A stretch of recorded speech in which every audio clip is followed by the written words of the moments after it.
Feliz noche.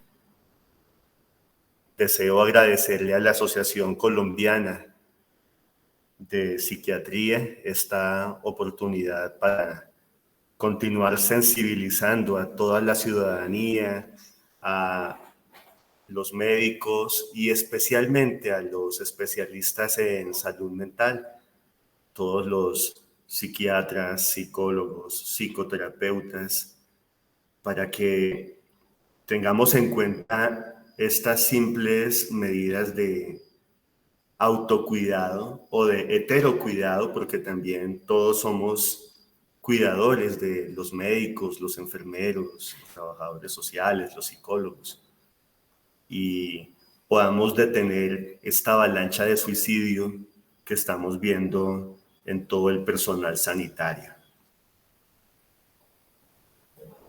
Ya me hizo muy gentilmente la presentación Giselle, entonces vamos a ir avanzando rápidamente en eso para llegar al contexto.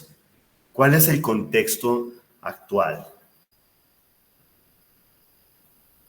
Médicos agotados, médicos que están francamente quemados en el ejercicio de su profesión, que tienen trastornos depresivos, trastornos de ansiedad, trastornos por consumo y dependencia de sustancias psicoactivas, todo tipo de dificultades psicosociales y, por supuesto, lo que hoy nos convoca, están en franco riesgo de cometer suicidio. Entonces, estas son imágenes que no tienen nada de inusual o de dramático.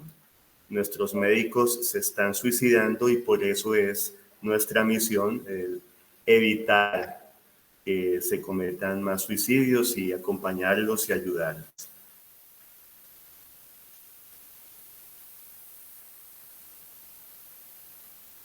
Cifras actuales. Entre el 15 y el 20% de los médicos colombianos han tenido ideación suicida estructurada. Esto es ya para ponernos a pensar. De por sí siempre se ha sabido que los profesionales que más se suicidan son los médicos. Muchos estudios desde los años 60 del siglo pasado lo han mostrado así. Y lo que se ha visto a raíz de la pandemia de COVID-19 es que no solamente se suicidan 4 veces más que la población general, sino que además están suicidando mucho más que antaño. El 30% del personal sanitario, es decir, médicos, enfermeros, auxiliares de enfermería, terapeutas ocupacionales, psicólogos, trabajadores sociales, ha pensado en quitarse la vida en los últimos 30 días. Y en los Estados Unidos solamente, un solo país, 500 médicos al año cometen suicidio. Y esto es solamente los que se reportan, porque muchas veces las familias de los doctores encubren el suicidio, lo ocultan a la prensa también. Hay que entenderlos por respeto a la privacidad, la intimidad o el legado del médico fallecido, y simplemente se dice que se encontró muerto, que de pronto hubo algún tipo de sobredosis, que hubo algún tipo de arritmia, de infarto, pero en realidad pueden ser muchísimos más los suicidios si tenemos en cuenta que apenas son 500 médicos al año reportados, confirmados como suicidios. La OMS es clara, de entre 2 a 4 veces más riesgo de cometer suicidio tienen los médicos en comparación con la población general. Y algo interesante, en estudios con médicos que se están capacitando para especializarse, médicos residentes, la mitad de ellos experimentan síntomas depresivos y ya pasó a ser el suicidio la causa más común de muerte entre los residentes. La década anterior era el segundo lugar después de los accidentes de tránsito. Ahora ya se están muriendo más médicos en especialización por suicidio que por accidentes. Se hacen autopsias psicológicas, de eso se encargan los psiquiatras forenses. Y efectivamente, lo más frecuente en los médicos que se suicidan son estos factores: insatisfacción profesional, trabajo excesivo, antecedente de trastornos depresivos, antecedente de trastornos de personalidad, abuso o dependencia de alcohol y otros psicotóxicos, estrés laboral, sensación de vacío existencial, deudas económicas. Pero aquí está lo más interesante: el 50% de los casos no tienen ninguno de los anteriores. Es decir, no podemos seguirnos haciendo la vista gorda como sociedad, no podemos seguir ignorando este problema como ciudadanos, porque en realidad muchísimos doctores, el dermatólogo que atiende a su hijo por acné, el ginecólogo que atiende a su prima con su cesárea, el cardiólogo que está viendo a su abuelito por la arritmia, todos ellos, así no tengan ningún antecedente psiquiátrico, pueden estar pensando en suicidarse. Y lo más triste es que muchos de ellos ni siquiera han contemplado el ir al psiquiatra. En Reino Unido se hizo una encuesta el año pasado y la encuesta mostró que los médicos generales tendían a automedicarse y que los médicos especialistas solamente esperaban a tener síntomas severos para consultar al psiquiatra. Vamos a ver entonces cuáles estrategias han mostrado ser eficientes para la prevención del suicidio. Y aprovecho para recomendarles también que puedan ver los webinars que la ACP ha grabado con otros invitados para tener una visión panorámica de qué se puede hacer. Esto es lo que tenemos desde la psicoterapia formativa, lo que hemos encontrado como sociedad que le ha servido no solamente a nuestros estudiantes, sino también a nuestros egresados y colegas. ¿Por qué lo llamo los cuidados del cuidador? Porque efectivamente tenemos que fortalecer una ética del cuidado de los médicos. Los médicos y en general todo el personal de salud están siempre cuidando. Lo triste es que a veces lo saben cuidar, pero no se saben cuidar a sí mismos. Entonces, el mandato es saberse cuidar, porque solamente así se podrá cuidar a los demás. Al trabajar por dentro, obviamente tendremos mucha mejor capacidad para trabajar por fuera. Hay que entender que si queremos médicos plenos, vitales, alegres, armónicos, equilibrados, que en realidad mejoren a los pacientes desde el primer contacto, de esos doctores de los que la gente cuenta, no, eso desde que lo conocí, desde que entré al consultorio o desde que me conecté con este doctor a través de la videollamada, sentí ya un alivio. Qué persona tan armónica, qué sosiego, qué serenidad. Bueno, eso se logra trabajando efectivamente en el sosiego, la serenidad y la plenitud de vida del doctor. El médico deberá tener en cuenta siempre las metas de la psicoterapia formativa, que son muy sencillas. Se las voy a explicar brevemente a quienes no hacen parte de la sociedad de psicoterapia formativa. Primera meta, plenitud existencial. O sea, todos estamos llamados a ser plenos. ¿Qué es plenitud existencial? Tener efectivamente felicidad y realización personal.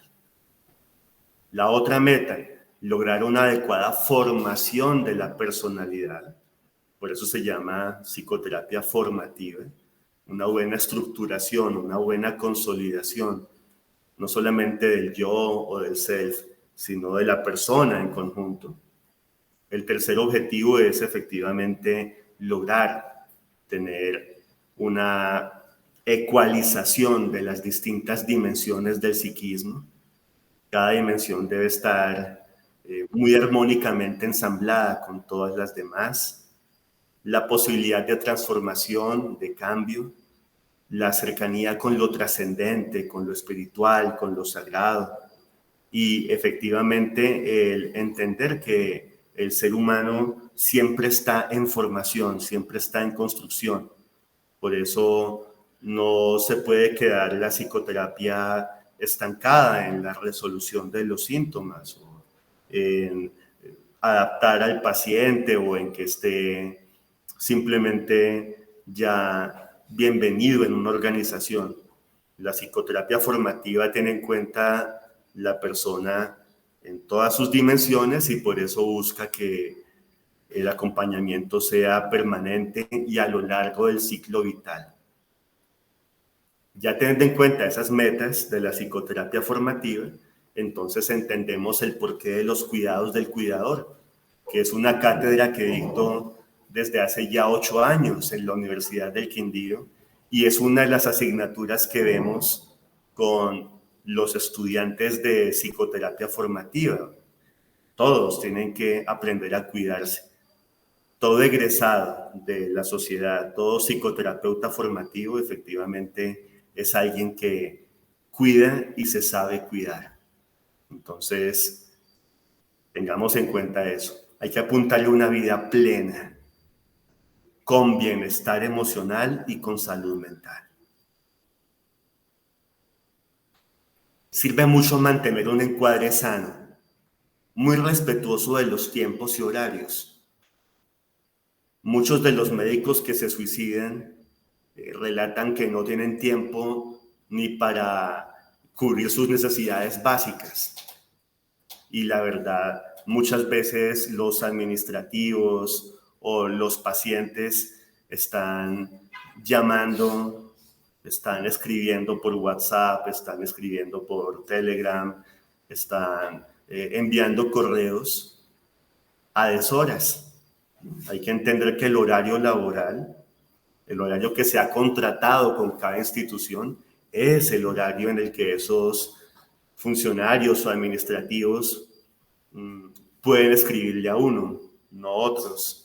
Hay que hacerle entender al paciente que efectivamente no se le va a contestar una llamada a un horario que no corresponda.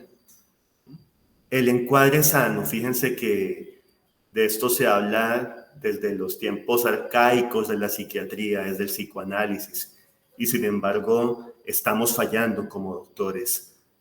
Muchos médicos están fallando en cuanto a que no establecen un encuadre sano y se dejan sobrecargar. Conviene hacer múltiples pausas durante el trabajo, no solo para descansar o distraer la mente, sino también para darle reposo a los ojos.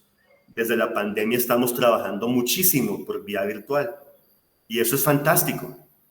Gracias a eso estamos aquí en la oficina, en la sede de la Sociedad de Psicoterapia Formativa y al mismo tiempo ustedes están escuchándonos en distintas partes de Colombia y al mismo tiempo estamos en conexión con la oficina de la Asociación de Psiquiatría de Colombia en Bogotá.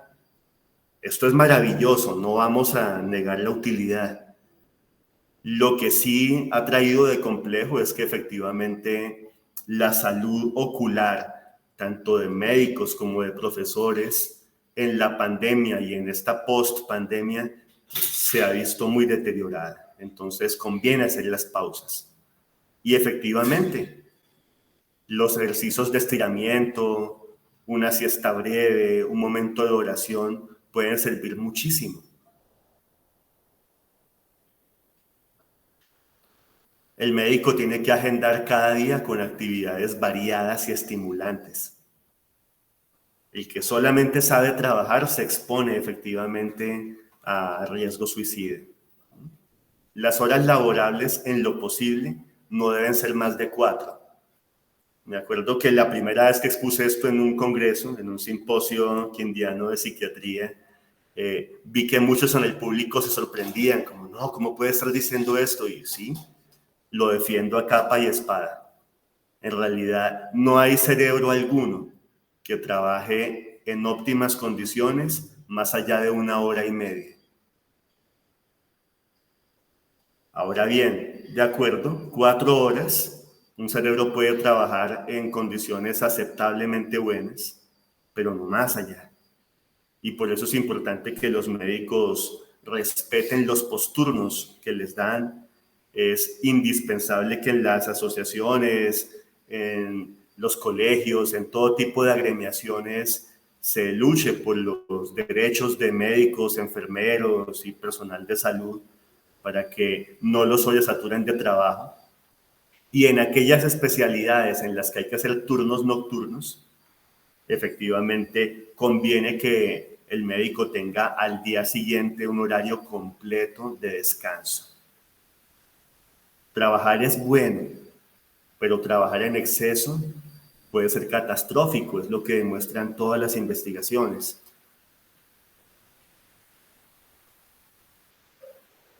Tratemos de evitar la saturación mental. Una vez atendido el paciente, tratemos de darnos como médicos un tiempo de descanso, lo que se llama hoy en día pausa activa, de al menos 5 minutos. Ese tiempito entre paciente y paciente no solamente restaura la lucidez mental, sino que en realidad protege la salud. Darle espacios para el espíritu, más tiempo a diario para la oración, la meditación, ejercicios de atención plena, lecturas edificantes, descanso, el ocio productivo, del que hablan filósofos como Stanislao Zuleta, el confort y la alta cultura. Porque cultura tenemos, pero es una cultura light, una cultura muy neoposmoderna de banalidad, superficialidad, ignorancia, puro show, puro espectáculo.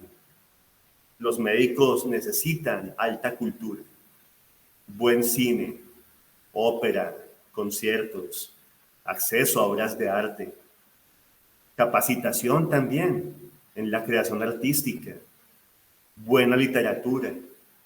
Esa alta cultura es la que efectivamente va a permitir un descanso, un espacio para en realidad tomar fuerzas y volver a atender mucho mejor a los pacientes. La oración durante mucho tiempo fue tema tabú, inclusive el siglo pasado muchos médicos creían que era bastante de avanzada insistir en cercenar esta dimensión espiritual en los estudiantes de medicina, y lo que se ha visto es todo este desastre. Ahora lo que sabemos es que efectivamente esos médicos anticuados del siglo pasado estaban errados, cometían un gravísimo error.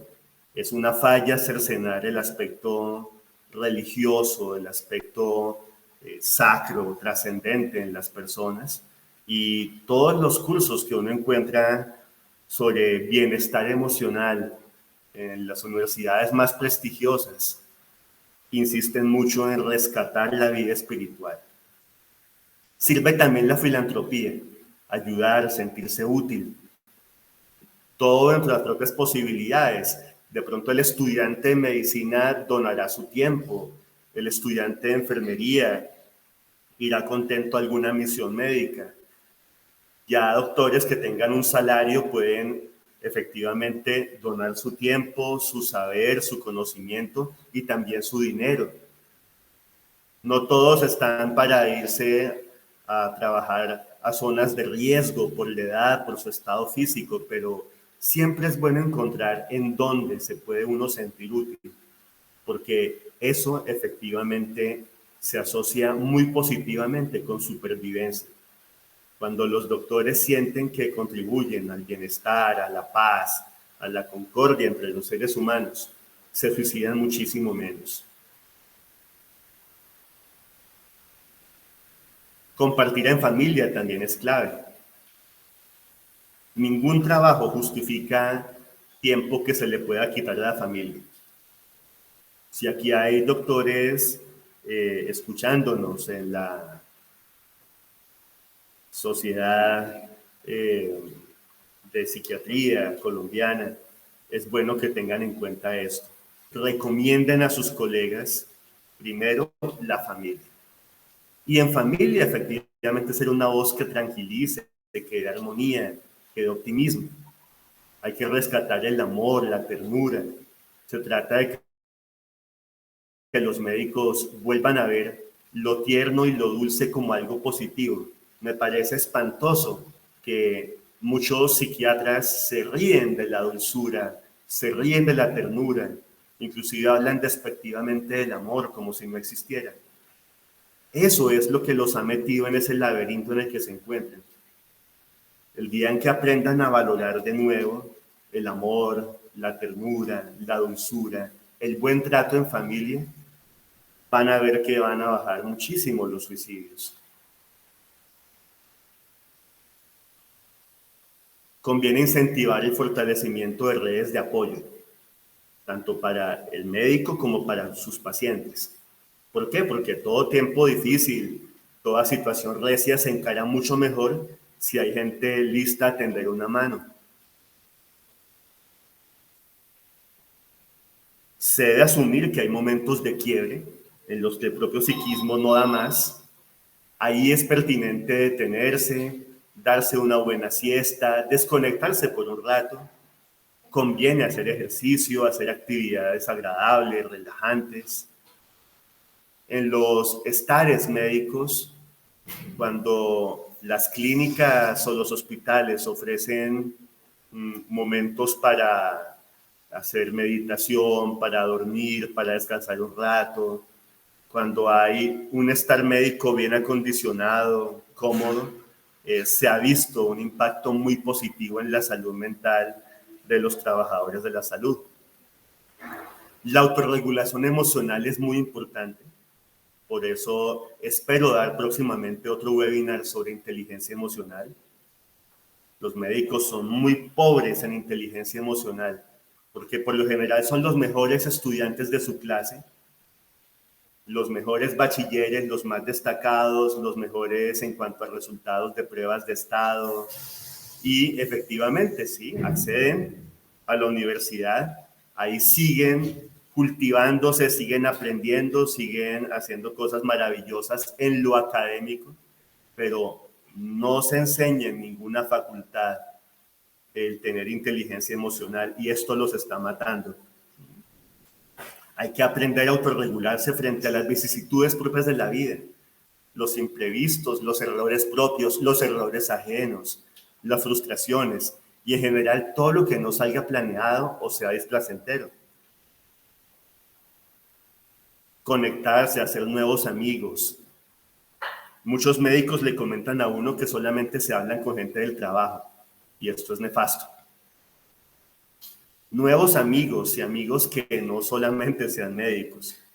Asimismo, hay que afianzar y avivar esas relaciones actuales, y reencontrarse con parientes lejanos y con viejas amistades. Todo esto contribuye muy positivamente a la salud mental de nuestros personales de salud, sea cual sea el país. Se ha demostrado en distintas investigaciones que tener contacto con amigos viejos o con familia es sumamente favorable. Conviene recordar aquí a Heinz Kohut. Reconocerse como ser humano es reconocerse mortal, falible, reconocerse como un ser que se puede enfermar y que se va envejeciendo. Cuando se reconoce así el ser humano como alguien imperfecto, pues efectivamente también se siente libre para recibir cariño, ayuda y colaboración.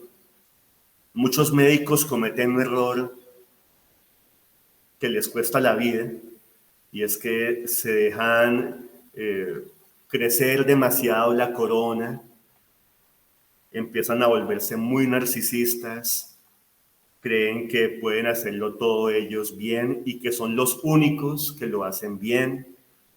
Muchos médicos empiezan a creer que los colegas no saben tanto como ellos o no pueden tanto como ellos, no piden ayuda Y cuando se enferman, cuando les da efectivamente un trastorno depresivo, o cuando están en problemas maritales, o en problemas amorosos, o en problemas económicos, no consultan al psiquiatra porque creen que efectivamente ellos pueden salir solos. Esta tonta creencia de los médicos de que pueden ser superhombres o supermujeres es lo que ha demostrado ser nefasto.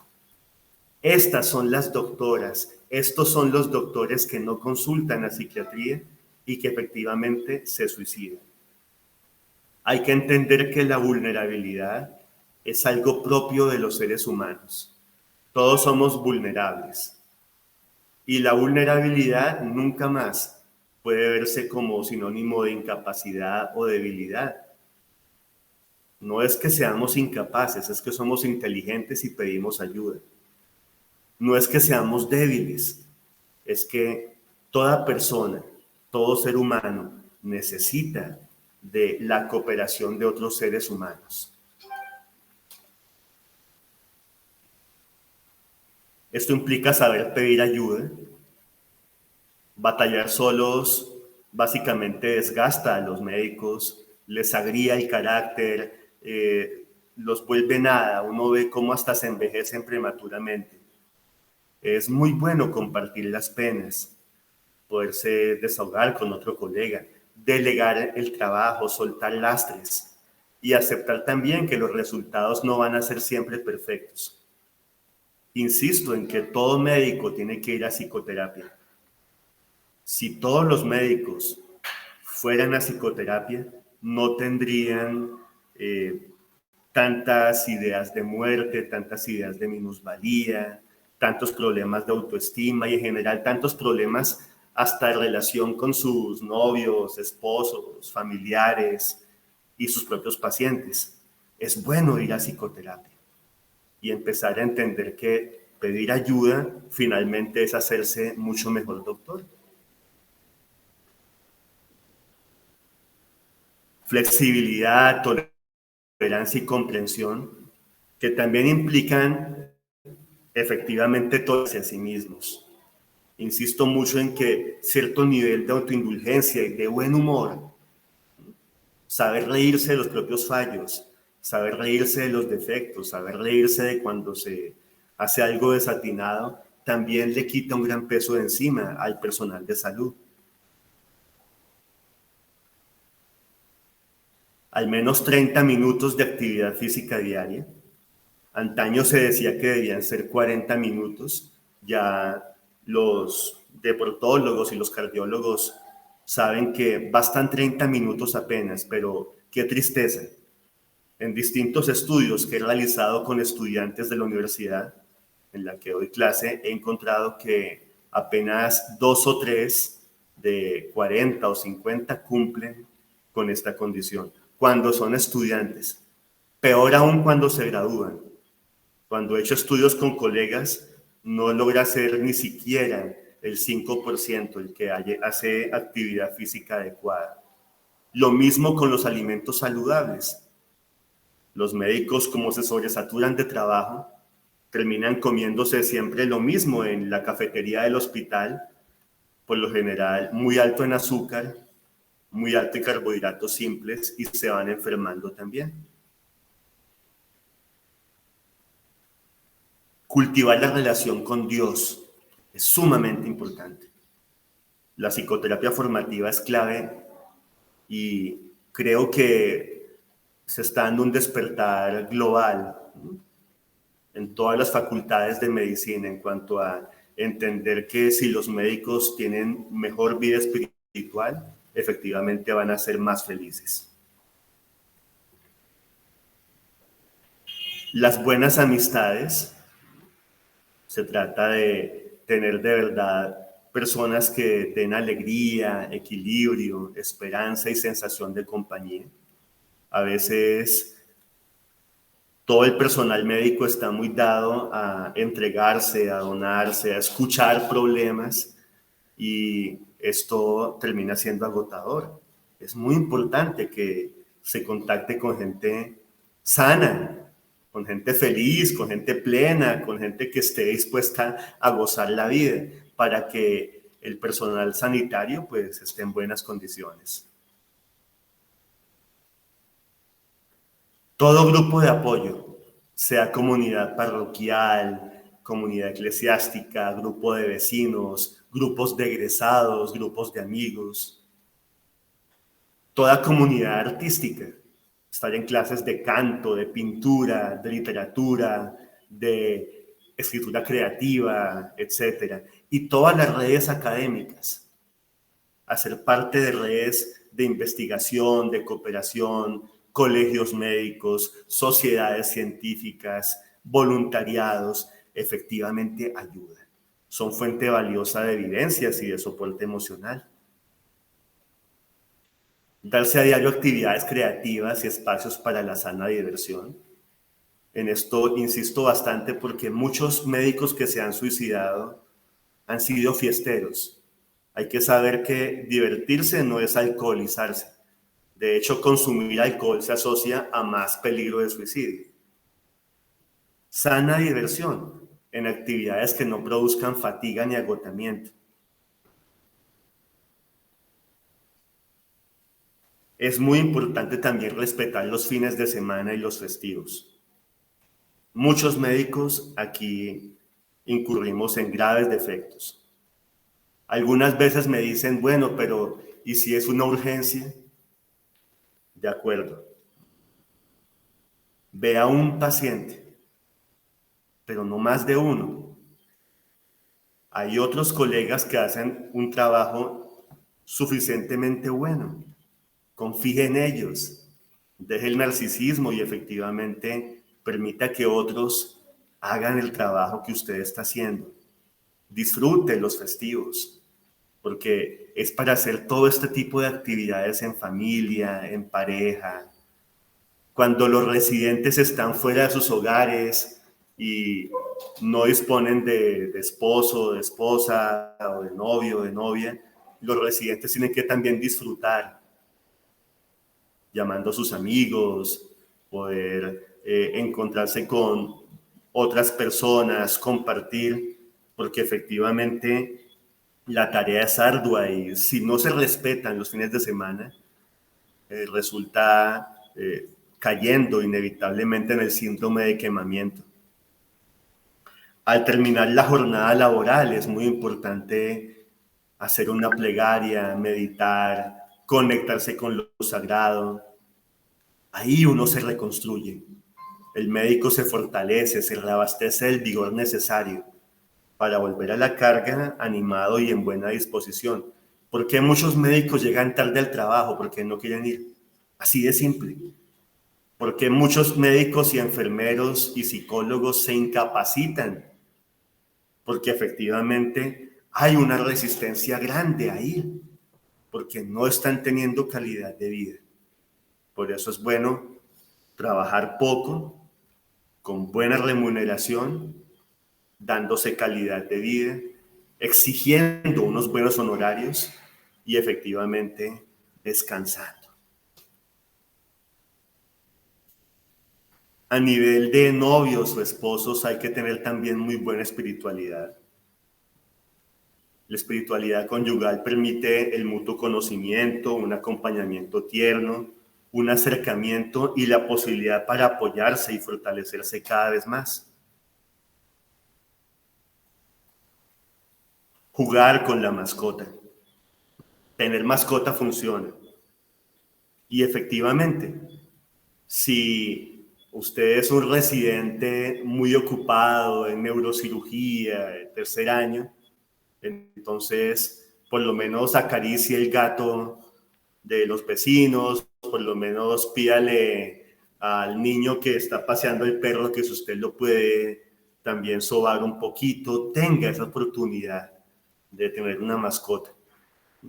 La compenetración que hacen los mamíferos más inteligentes, sobre todo perros, gatos, caballos, con los seres humanos es muy interesante. Creo que estamos todavía en pañales en cuanto a investigación del psiquismo animal y así como hasta hace apenas 2 años se evidenció que los caninos tenían memoria episódica y autobiográfica, y recordaban los momentos felices con sus familiares, con las personas con las que viven. Efectivamente hay que investigar muchísimo más, porque uno sí nota que las personas que tienen mascotas descansan muchísimo y se relajan bastante. Por último, las tareas domésticas.